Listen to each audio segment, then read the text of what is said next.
Es war eine liebe Zeit, die gute alte Zeit vor Anno 14. In Bayern gleich gar. Damals hat noch seine königliche Hoheit der Herr Prinzregent regiert. Ein kunstsinniger Monarch, denn der König war schwermütig. Das Bier war noch dunkel und die Menschen waren typisch. Die Burschen schneidig, die Dirndl sittsam und die Honoratioren ein bisschen vornehm und ein bisschen leger. Es war halt noch vieles in Ordnung damals. Denn für Ordnung und Ruhe sorgte die Gendarmerie und für die Gerechtigkeit das königliche Amtsgericht.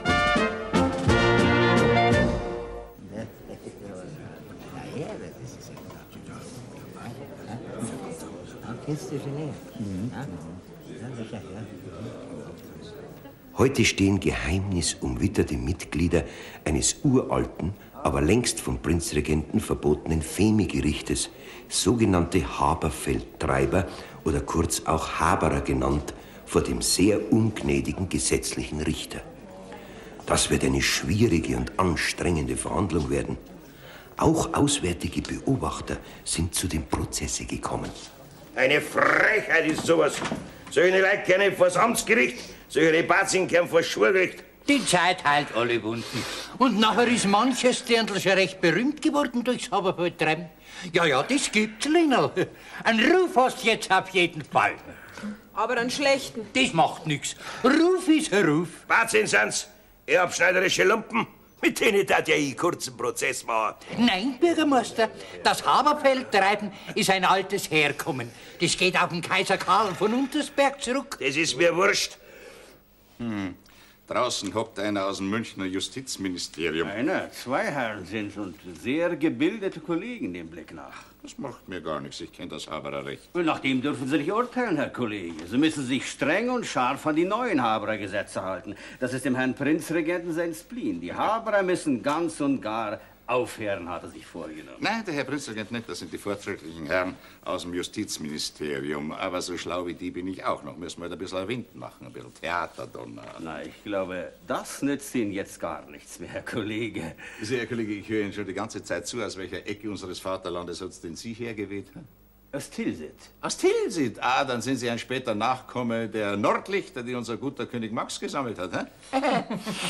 Ich werde 6 Monate beantragen, mindestens 6 Monate. Aber nein, schauen Sie, die guten alten Bräuche, die muss man doch in Ehren halten, vorausgesetzt, dass sie nicht entartet sind und schlimme Auswüchse zeigen. Das tut nichts zur Strafbarkeit. Ich werde 6 Monate beantragen, auch für die Mitangeklagten. So, ich jedenfalls beantrage Freispruch. Na ja, dann werde ich mich so schön in der Mitte durchschlängeln, meine Herren, nicht wahr? Werfen wir heute den Münchner Aufpassern ein paar Haberer zum Fraße vor, zum Scheine. Mich und meine Familie wollen's ruinieren. Und warum? Weil mir gewisse Kreise neidig sind, jetzt, wo mich hochwürden Herr Pfarrer als Landtagskandidaten hat aufstellen lassen. Darum. Ich hab so und so einen Trick, Totengruber. Wenn der Vater nicht in den Landtag reinkommt, dann gibt er meinen Hof nicht über und dann wird's wieder nichts mit meiner Heirat. Ja, dafür kann ich nichts. Man hat ihn ins Haberfeld getrieben und sowas redet sich rum in 3 Bezirksämter.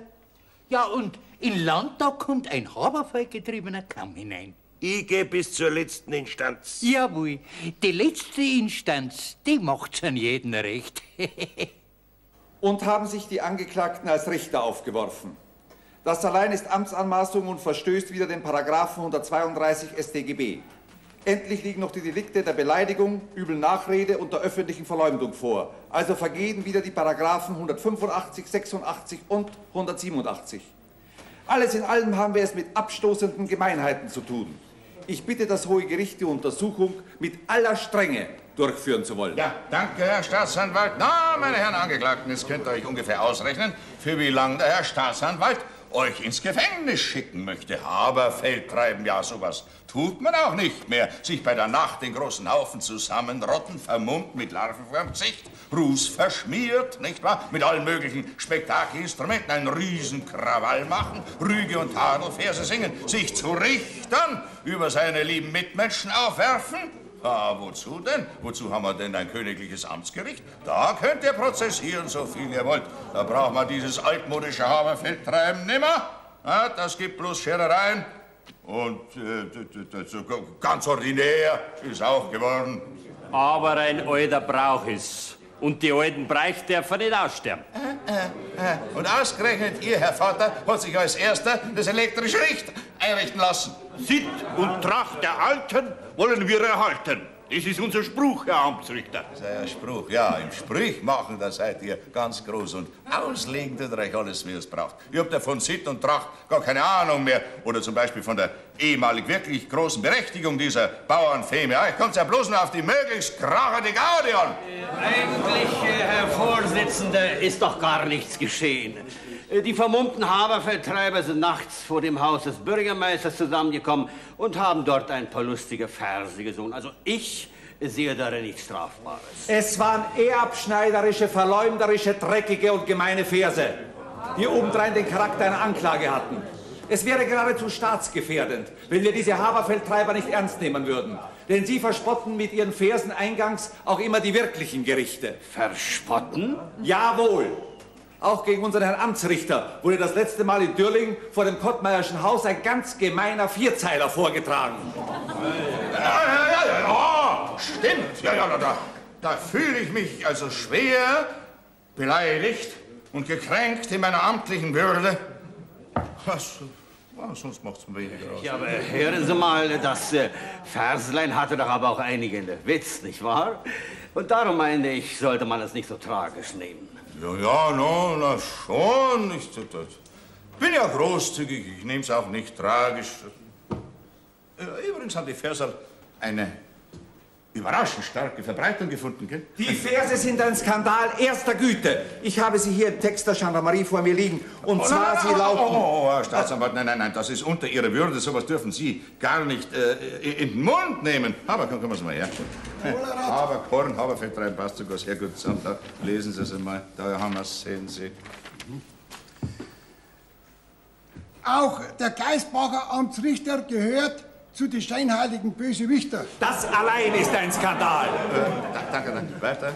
Seiner Lebtag bleibt er ein Junggesell, aber wenn eine Jungfer im Zeugenstand steht, schlägt sein Herz schnell. Ein Skandal erster Güte. Was? Nein, Herr Staatsanwalt. Erster Güte ist das nicht. Dazu sind die Verse viel zu schwach und zu holprig. Sie haben halt in den allgemeinen Text des Haberfeldtreibens aufgenommen werden müssen, weil es einmal Brauch ist, dass der zuständige weltliche Richter auch mit einem Vers ausgesungen wird. Aber ich finde es schade. Ich finde das beinahe enttäuschend, dass euch nichts Besseres, nichts Kräftigeres, nichts Witzigeres eingefallen ist. Ich bitte zur Sache. Der Hauptbeschuldigte möge vortreten. Also, ja, das... Da gibt's gar keinen, was? Alle drei seid ihr unschuldig, ja? Unschuldig. Ich weiß von der ganzen Geschichte überhaupt nichts. Unschuldig. Eine Unverfrorenheit erster Güte. Ja, Herr Staatsanwalt, ja, da haben Sie recht. Das ist jetzt, also wirklich, das ist erste Güte. Nicht? Die Recherchen der Gendarmerie haben ergeben, die Zeugenaussagen haben ergeben, alle Indizien haben ergeben, dass ihr bereits überführt seid. Nicht? Und da traut ihr euch noch zu wagen, hier die Frechheit zu haben, am ersten Tage der Verhandlung zu leugnen. Das ist unglaublich. Wir haben nichts einbestanden, Herr Amtsrichter. Das ist wirklich. Und wir werden auch nichts einbestehen. Oh, was? Ja. Ich auch nicht.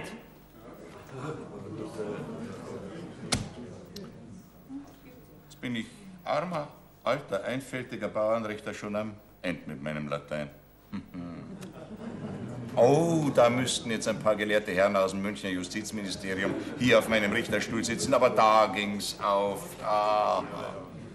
Na ja, wollen wir halt schauen, ob wir mit unseren bescheidenen Kräften, mit dem bisschen 35-jähriger Erfahrung und recht viel Gottvertrauen auch zu einem guten Ergebnis kommen. So, Herr Acher, Habermeister, kommen Sie mal her zu mir. Hm? Das können Sie doch zugeben. Ne? Gerade deswegen sind Sie doch weit und breit bekannt und als solcher hochgeachtet und berühmt. Gell? Wir sind ja quasi Kollegen, Herr Acher, nicht? Das heißt, Sie stünden ja eigentlich noch über mir. Sie wären ja fast so viel wie ein Direktor, nicht als Haberer Meister eines Gebietes, das ungefähr 3 Amtsgerichtsbezirken entspricht. Ja? Na, das können wir doch zugeben. Ne? Das gibt doch sogar Ihr Mitangeklagter, der Herr Josef, zu, oder? Nicht? Auch der Wirt von Rämering weiß das, nicht wahr? Ich weiß gar nichts, Herr Rat. Ich kümmere mich um die Haberer nicht. Ich weiß nicht einmal, dass es sowas gibt, einen Haberermeister. Noch nie habe ich von so einem gehört. Ja, schon gescheitert. Na ja, lassen wir uns nicht entmutigen. Sie können Platz nehmen, Herr Acher. Sie verweigern also alle 3 die Aussage, ja? Jawohl. Aufrecht, dann setzen Sie sich, bitteschön. Ja. Wachtmeister, bitte den Zeugen Kottmeier. Zeuge Kottmeier, Bürgermeister von Dürling. Jawohl. Wir sind doch alle Landsleute und Ökonomen. Und deswegen müsst ihr auch einen Ökonomen in den Landtag hineinwählen. Und zwar den richtigen, der wo schon jahrelang als Bürgermeister seine Pflicht getan hat. Und der wo sich auskennt mit den Herren. Und der wo sich aus Mai aufmachen traut. Ökonomen gibt's viele, aber Kopfmann von Dürling gibt's bloß einen. Habt's mich? Ich weiß mir überall ins Heffer. Schimpft mich meine Alte, dann geh ins Wirtshaus. Ja, wer ein Geld hat, der geht ins Wirtshaus, nicht? Und wer keins hat, wo geht nachher der hin? Ich hab seit 3 Wochen schon keinen Tropfen Bier nicht mehr getrunken. Indem dass mein Geschäft so schlecht geht und niemand mehr stirbt. Seit Josefi keine Beerdigung mehr. Seit Josefi. Meine Alte schimpft aber auch schon. Ja, wir haben einen zugesunden Luft. Der Zeuge Kottmeier, Kolpinian, Bürgermeister und Ökonom zu Dürling. Hoppla, jetzt werde ich schon wieder Haberfett drüben. Weiter, Kolbi, wir sind dran. Wir tut's denn drin, Blasi? Also, Allesi, jetzt kenne ich mich gar nicht mehr aus. Der Vater freut sich auch noch über die Sauerei. Ja, und ich bin dem wurscht. Auf die Letzt bleibe ich nur übrig auch. Und wir ein alte Jungfer. So, bitteschön, fassen Sie sich kürzer, Kottmeier, sonst stehen wir morgen noch da. Und die Herren aus München, die müssen doch wieder heim, nicht? Ja, ich bin an den Tag ein wenig spät ins Bett gekommen, weil ich zu Geisbacher Rümbing bin, beim Fackekauf. Und beim Eisenhändler war ich auch, weil ich eine Kurketten braucht hab.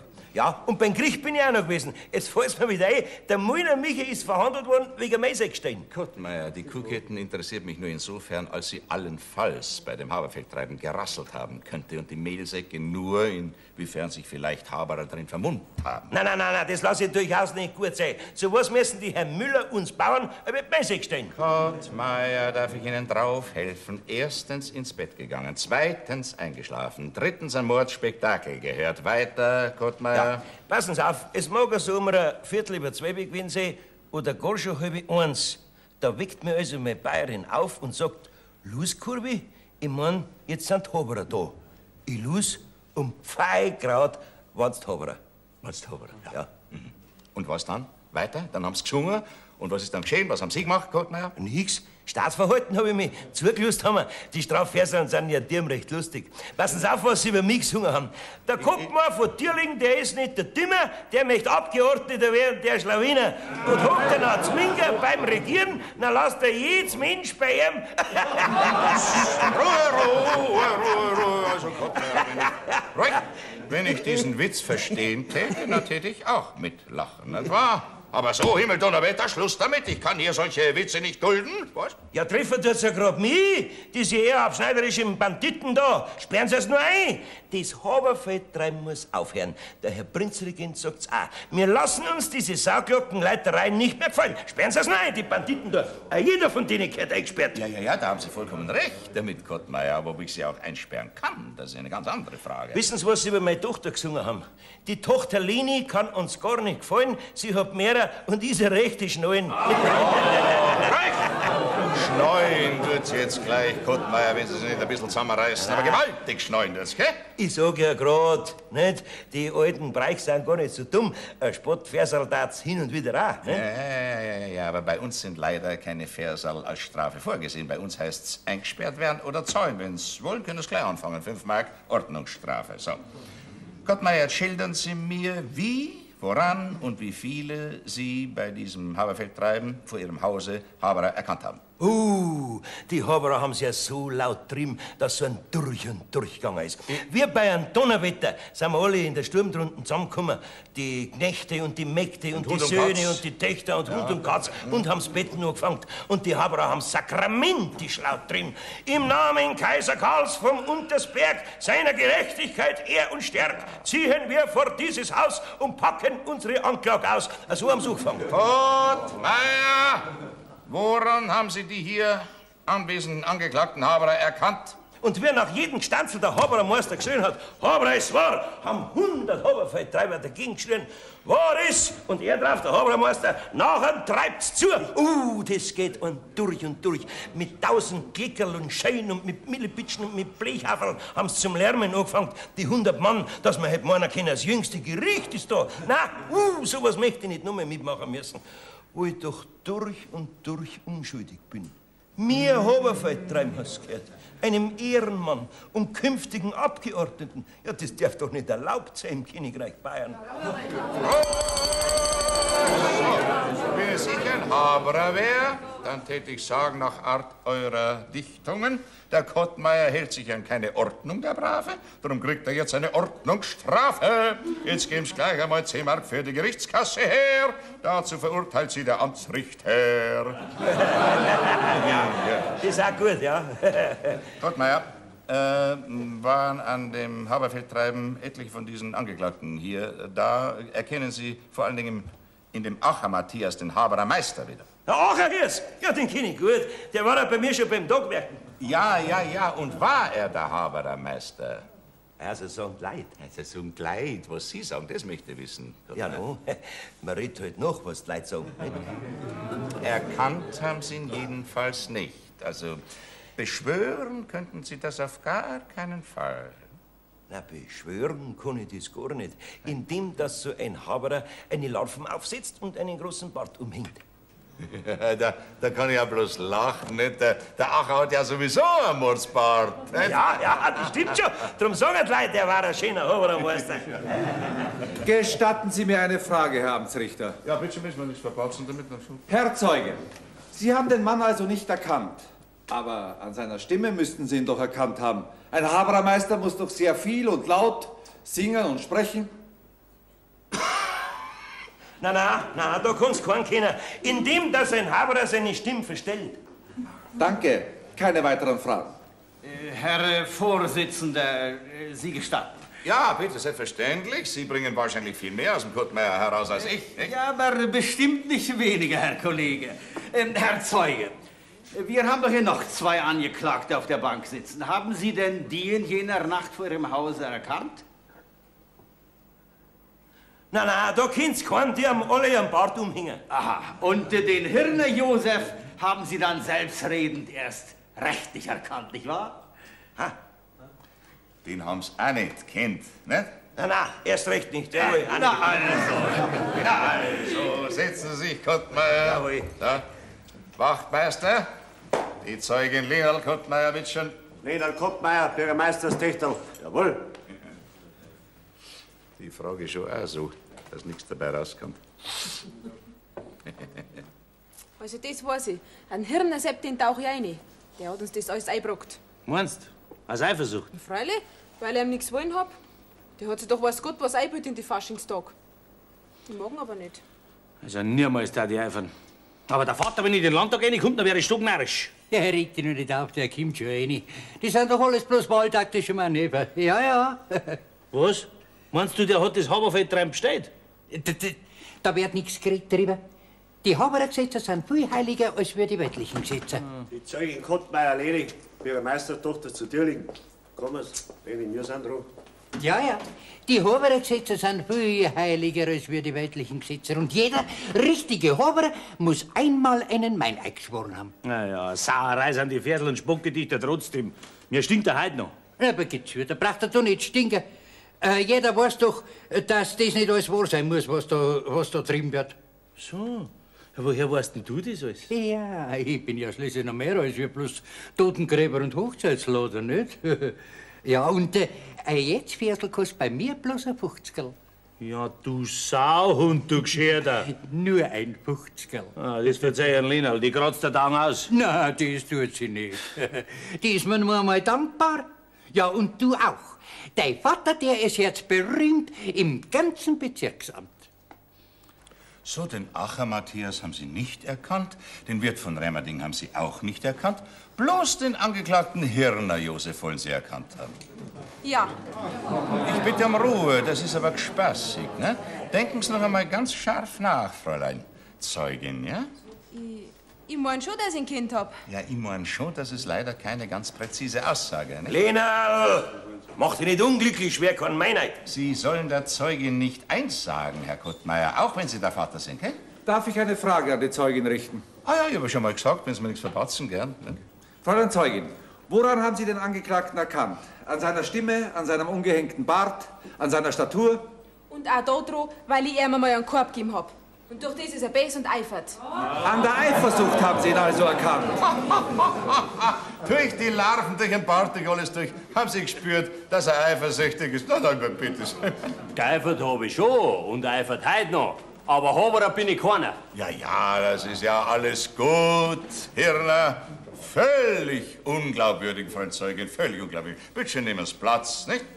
Weitere Zeugen der Anklage sind nicht mehr vorhanden. Die Verteidigung verzichtet auf die Einvernahme der weiteren Entlastungszeugen Wastelhuber und Kottmeier Junior. Ganz recht, wir verzichten. Sehr schön, dann fällen wir den Spruch. Bitte schön aufstimmen, meine Damen und Herren. So, im Namen seiner Majestät... Halt, jetzt hätte ich bald was vergessen, das interessiert mich noch. Kottmeier, wer ist denn eigentlich euer Haberer Hausdichter? Hm?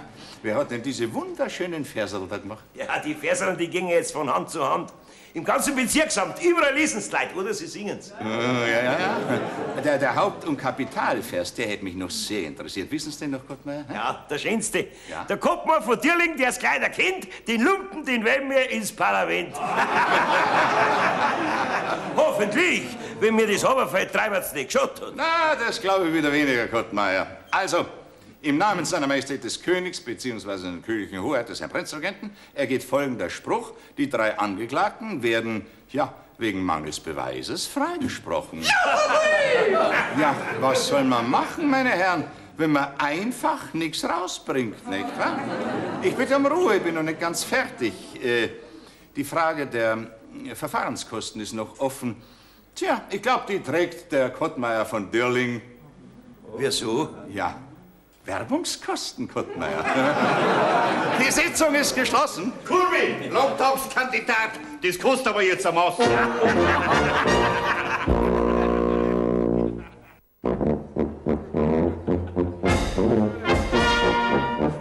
Das Leben geht weiter, ob Freispruch oder Zuchthaus.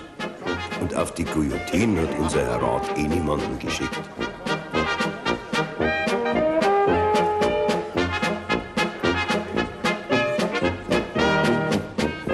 Sitt und Tracht der alten Deutschen wollen wir erhalten, traut sich der Lacke zu mir Sorge. Und mein ganz was anderes dabei. Übrigens, Kottmeier, für wann haben Sie denn das nächste Haberfeldtreib bestellt? Eine liebe Zeit, trotz der Vorkommnisse, menschlich halt. Und darum kommt es immer wieder zu diesen Szenen im königlich-bayerischen Amtsgericht. Grüß Gott, Herr Rat. Grüß Gott, Herr Ökonomierat. Heute haben wir eine schöne Leidenschaft. Ja, ging es zu.